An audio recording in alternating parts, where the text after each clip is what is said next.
నమస్తే, welcome to ఐనిస్. Cricket ప్రపంచంలో షాకింగ్ న్యూస్.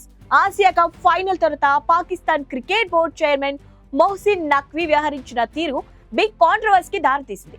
భారత్ ను అభినందించడానికి రిఫ్యూజ్ చేయడమే కాకుండా విజేత ట్రోఫీని సైతం రిటర్న్ చేయకుండా తన వద్దే ఉంచుకున్నారు. ఈ ట్రోఫీ చోరీ వివాదంపై బీసీసీఐ ఎంత సీరియస్ గా ఉందంటే ఈ ఇష్యూని ఐసీసీ దృష్టికి కూడా తీసుకెళ్లడానికి సిద్ధమవుతోంది.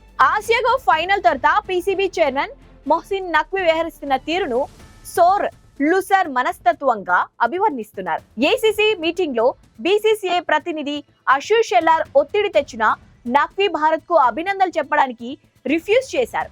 నేపాల్, మంగోలియా వంటి కొత్త మెంబర్ కాంట్రస్ ను అభినందించిన ఆయన విజేత భారత్ ను మాత్రం పట్టించుకోలేదు. ఇది గెలిచిన టీంపై పరోక్ష అవమానం. ఇప్పుడు అసలు వివాదం ట్రోఫీ విజేత ట్రోఫీ ఇంకా నఖ్వీ వద్దే ఉంది. ట్రోఫీని వెంటనే ఏసీసీ ఆఫీస్ కు రిటర్న్ చేయాలని అశు షెల్లార్ గట్టిగా డిమాండ్ చేశారు. మేము దానిని ఎర్న్ చేశాం, దానికి డిజర్వ్డ్ అయ్యాం, ఇది మా ట్రోఫీ, మాకు ఇండియాలో కావాలి అని నఖ్వీ మొండి వైఖరిని ఖండించారు.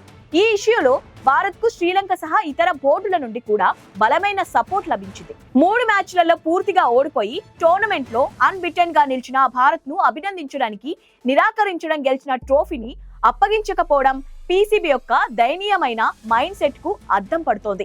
ఈ మొండి వైఖరిని చూసిన బీసీసీఐ ట్రోఫీని తక్షణం అప్పగించకపోతే ఈ వివాదాన్ని ఐసీసీ దృష్టికి తీసుకెళ్లడానికి సిద్ధమవుతోంది.